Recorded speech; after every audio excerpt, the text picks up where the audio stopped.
God bless you all. Welcome to my friendly maths channel. आज हम देखते हैं ट्रिग्नोमेट्री का एक बहुत ही इम्पॉर्टेंट कॉन्सेप्ट, बहुत इम्पॉर्टेंट टॉपिक है ये, trigonometric ratios of some specific angles.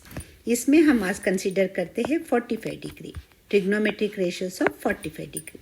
Angle हम जानते हैं डिफरेंट टाइप्स ऑफ एंगल्स होते हैं और based on the different types of angles different types of triangles बनते हैं। तो आज हम डिस्कस करते हैं 45 डिग्री के ट्रायंगल में ट्रिग्नोमेट्रिक रेशियोज क्या होंगे।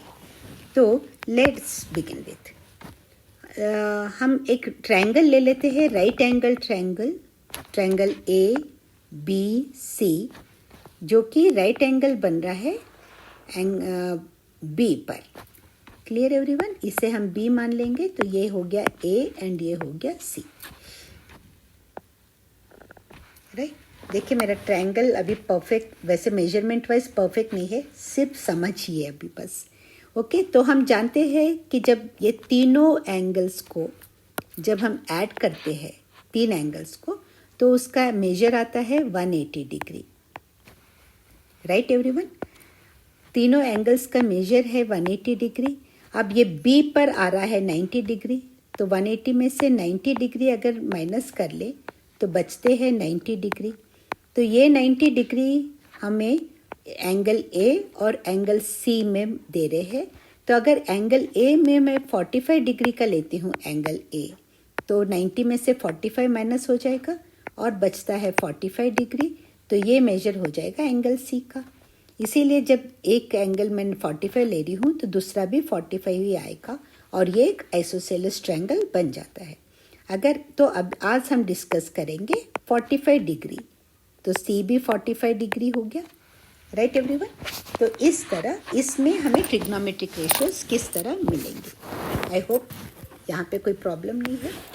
ठीक है, अब देखते हैं, ये angle A is equal to angle C हो गया। ओके, अभी लिख लेते हैं इन ट्रायंगल ए बी सी। अब सबसे पहले मेंशन करना होगा right angled at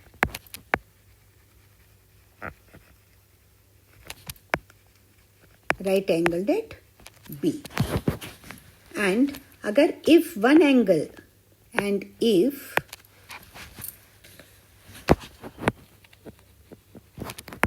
one angle is 45 degree, then एक अगर एंगल 45 डिग्री है तो दूसरा भी 45 डिग्री हो रहा है, then the other angle also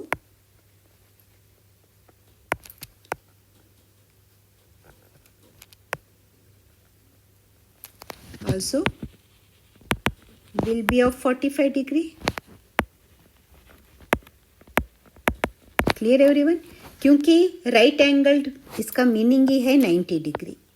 right angled means 90 degree बना रहा है।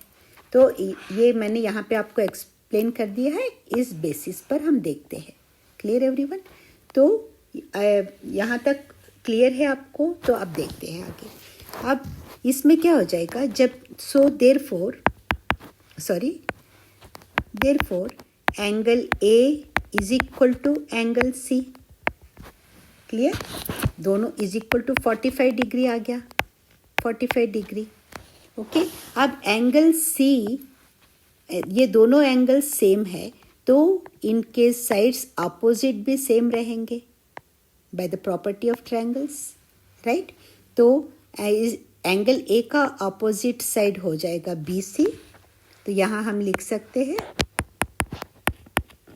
BC इज इक्वल टू, ये एंगल ए का अपोजिट साइड हो गया BC और ये एंगल C का अपोजिट साइड हो गया ये AB। BC is equal to AB। यहाँ पर रीजन है कि इफ टू एंगल्स, प्रॉपर्टीज का नाम भी दे सकते हो आप, मैं यहाँ आपको एक्सप्लेन करने के लिए क्लियर में लिख रही हूँ। If two angles of a triangle, if two angles of a triangle are equal, then the sides Opposite to them are also equal.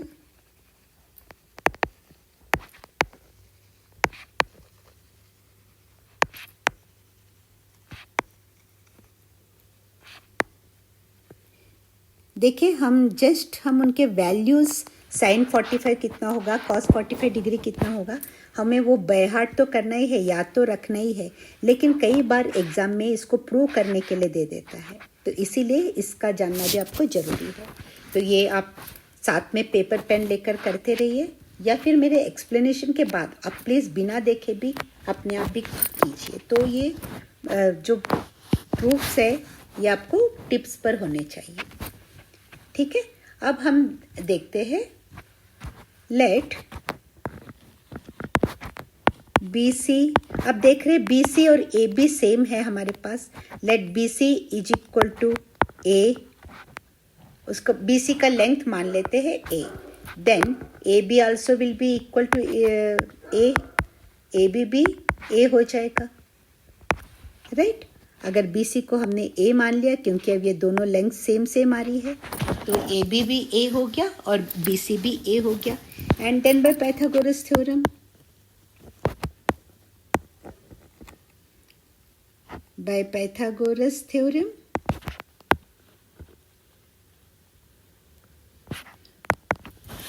पता है हमें hypotenuse square is equal to square of perpendicular plus square of base. So ये A C square is equal to, यहाँ hypotenuse है A C square is equal to perpendicular square means हमने दोनों sides को A मान लिया है, A square plus A square. जब दो 1 a square and 1 a square है, इसका मतलब सो 1 + 1 2 a स्क्वायर हो गया। ए स्क्वायर का मतलब है कि 1 a स्क्वायर, यहाँ पर भी 1 a स्क्वायर, तो 1 + 1 2 and a square 2 a square हो गया। अब A C is equal to square root of 2 a square, A वाला ये स्क्वायर और रूट कट के ए बाहर आ जाएगा, सो ये हो जाएगा ए बाहर आ जाएगा, लेकिन रूट 2 जो है वो रूट में ही रहेगा, तो A C is equal to A root 2। इसीलिए हमें अब हाइपोटेनस के पास भी हम लिख सकते हैं, इसका साइड है A C is equal to A root 2, हमने ट्रायंगल में भी मेंशन कर दिया। Clear everyone? अब देखिए अब क्या है, अब हमें तीनों साइड्स मिल गए, तो हम आराम से साइन ए कॉस ए निकाल सकते हैं, सारे ही रेशियोज निकाल सकते हैं। Okay, now sine A is equal to, A का मेजर डायग्राम में है साइन 45 डिग्री। ए एंगल का आपको पता है अब कितने डिग्री की एंगल है, तो sine 45 degree is equal to, अब नॉर्मल वही फॉर्मूला लगाएंगे जो अभी तक लगाते आ रहे हैं, sine A is equal to perpendicular divided by hypotenuse, okay, that is equal to perpendicular भी लिख सकते हो आप, या side opposite to angle A भी लिख सकते हो, perpendicular divided by hypotenuse, that is equal to perpendicular आ रहा है B C upon A C, and that is equal to B C कितना है यहाँ पर ए है, और ए सी कितना है ए रूट 2 है, राइट एवरीवन। अब ये ए और ये ए कैंसिल हो जाएगा, और साइन ए जो है, साइन ए की वैल्यू जो है ये आ रही है 1 डिवाइडेड बाय रूट 2। इस वैल्यू को आपको याद रखना है, वो साइन ए है, एक्चुअली ये साइन 45 डिग्री, साइन 45 डिग्री की वैल्यू हमेशा 1/√2 ही आएगा। कई बार आपको ये डायरेक्ट अपने क्वेश्चंस पे यूज़ करना होगा, इसीलिए ये इम्पॉर्टेंट है, इसको आप याद रख लीजिए, साइन 45 इज इक्वल टू 1/√2। अब आते हैं cos 45, cos A is equal to cos 45 degree, A हमने ट्रायंगल में बनाया है, ए की मेजर है 45 डिग्री, और कॉस है बेस अपॉन हाइपोटेनस, राइट, और परपेंडिकुलर और बेस दोनों को ही अब हमारे पास ए आ रहा है, और ये हाइपोटेनस सेम रहेगा a/√2। डायग्राम में आप देख लीजिए अगर कन्फ्यूजन है। क्लियर? क्योंकि दोनों साइड सेम सेम है, यहाँ पर भी सेम वही आएगा। a कैंसिल हो जाएंगे, दैट इज इक्वल टू 1/√2। तो साइन 45 और कॉस 45 दोनों की वैल्यू आ रही है 1/√2। ये सेकेंड थिंग आपको बाय हार्ट करना है, हमेशा के लिए याद रखना है। अब देखते हैं हम नेक्स्ट साइन कॉस के बाद tan. Tan A is equal to tan 45 degree. यहाँ ए और सी दोनों 45 डिग्री आएगा, इसीलिए मैं सिर्फ ए बता देती हूँ, ठीक है ना। अगर अलग अलग एंगल्स होते तो हम अलग करते, क्योंकि एंगल ए और एंगल सी दोनों को ही हमने 45 डिग्री माना है। एंगल ए और एंगल सी दोनों ही हमारे पास 45 है, इसीलिए आप डायरेक्ट साइन 45 भी लिख सकते हैं। tan 45 degree is equal to, that is equal to sine, आप डायरेक्ट ये फॉर्मूला लगा दीजिए, sine 45 degree upon sine theta upon cos theta होता है tan थीटा। 45 डिग्री, थीटा मतलब एंगल। ओके, अब हमारे पास साइन थीटा आ रहा है 1/√2। कॉस थीटा भी आ रहा है, थीटा मीन्स यहाँ 45 डिग्री, कॉस 45 भी आ रही है 1/√2। Clear everyone? सो अब ये क्या हो जाएगा 1/√2। जब फ्रैक्शन का डिवीजन है, जिनको कन्फ्यूजन है उनके लिए मैं ये पॉइंट बता रही हूँ, 1/√2 डिवाइडेड बाय 1/√2 है, तो ये न्यूमरेटर हो गया और ये डिनोमिनेटर हो गया।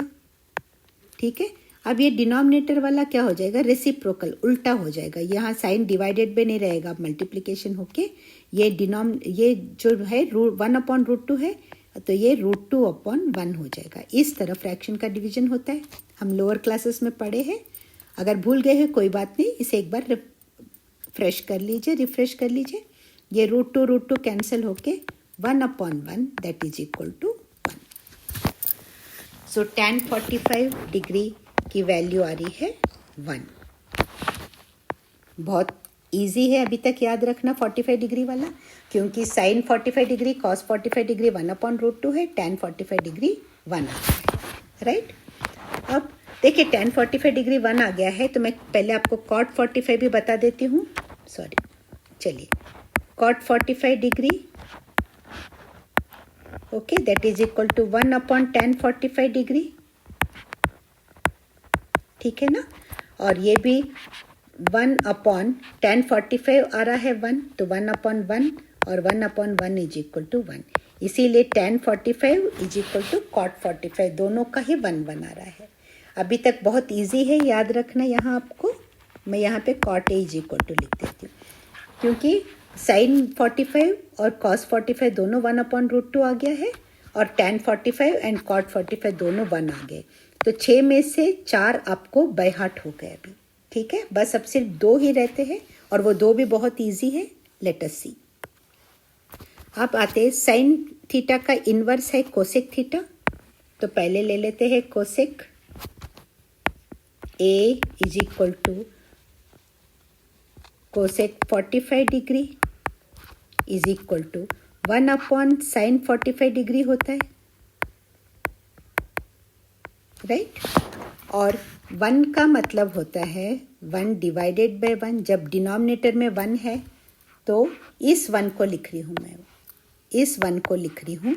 1 का मतलब है 1 डिवाइडेड बाय 1, ये हो गया न्यूमरेटर। अब हमें साइन 45 की वैल्यू लगानी है, divided by 1/√2, right everyone, divided by 1/√2। अब फिर वही फ्रैक्शन का डिवीजन जैसे ऊपर किया था, 1/1 ये न्यूमरेटर वाला हो गया, मल्टीप्लाइड बाय, अब ये 1/√2 है तो ये उल्टा हो जाएगा √2/1, दैट इज रेसिप्रोकल। ओके, तो √2 multiplied by 1 will be √2 and denominator 1 multiplied by 1 will B 1, और डिनोमिनेटर में 1 है तो हमें लिखने की जरूरत नहीं होती है, इसीलिए कोसेक 45 इज इक्वल टू √2। ये आपका 5th पॉइंट जो याद रखना है। I hope it is clear. अब बहुत इजी है। नेक्स्ट कोसेक ए आ गया। अब हम निकालते हैं सेक ए। सेक ए 45 डिग्री है, इसीलिए मैं 45 डिग्री ले रही हूँ, डोंट गेट कंफ्यूज। और सी भी 45 डिग्री है, इसीलिए हम सिर्फ ए पे कंक्लूड कर सकते हैं, ये वैल्यूज़ याद रख सकते हैं, क्योंकि जब हम सी से भी देखेंगे तो सेम वैल्यूज़ आएंगी, क्योंकि दोनों एंगल सेम है। Clear everyone? Sec A is equal to 1 cos A. ये हम ट्रिग्नोमेट्रिक रेशियोज में पढ़े थे। ये एस से स्टार्ट हो रहा है, कैसे याद रखना है? ये एस से स्टार्ट हो रहा है तो ये सी वाले का रेसिप्रोकल है, और ये सी से स्टार्ट हो रहा है तो एस वाले का रेसिप्रोकल है। ठीक है ना? अब नाउ देखते हैं 1/cos है दैट इज इक्वल टू, मैं यहाँ 45 डिग्री कर देती हूँ, दैट इज अंडरस्टूड। ओके, हम सेक 45 डिग्री की बात कर रहे हैं तो cos 45 degree that is equal to same वैसे ही 1 numerator 1 means 1/1 and denominator cos 45 की वैल्यू हमने कैलकुलेट की थी 1/√2 and that is equal to 1/1 multiplied by √2/1 and √2 multiplied by 1 will be √2। Denominator में 1 लिखने की ज़रूरत नहीं है, इसीलिए इसकी भी वैल्यू √2। आई होप साथ साथ आपको ये वैल्यूज़ भी आपने लर्न कर लिए हैं, क्योंकि देखिए सब दो आप सेट में देखेंगे तो जो साइन 45 और cos 45 दोनों 1/√2 आ रहा है, tan 45 एंड cot 45 दोनों 1/1 आ रहे हैं, एंड cosec 45 एंड sec 45 दोनों √2 इनका रेसिप्रोकल ये 1/√2 है, तो इसका रेसिप्रोकल आ जाएगा √2/1। Right everyone? I hope this is clear. और आगे हम अगले वीडियो में दूसरी एंगल्स के बारे में भी बात करेंगे। अगर ये वीडियो अच्छा लग रहा है तो प्लीज़ लाइक कीजिए और चैनल को सब्सक्राइब कीजिए, ताकि आने वाले वीडियोस आप मिस न करें। ये बहुत इंपॉर्टेंट टॉपिक है, और प्लीज़ अपने फ्रेंड्स में जिनको ज़रूरत लगती है उन तक आप इसे ज़रूर फॉरवर्ड कीजिए, शेयर कीजिए। Thank you so much. God bless you.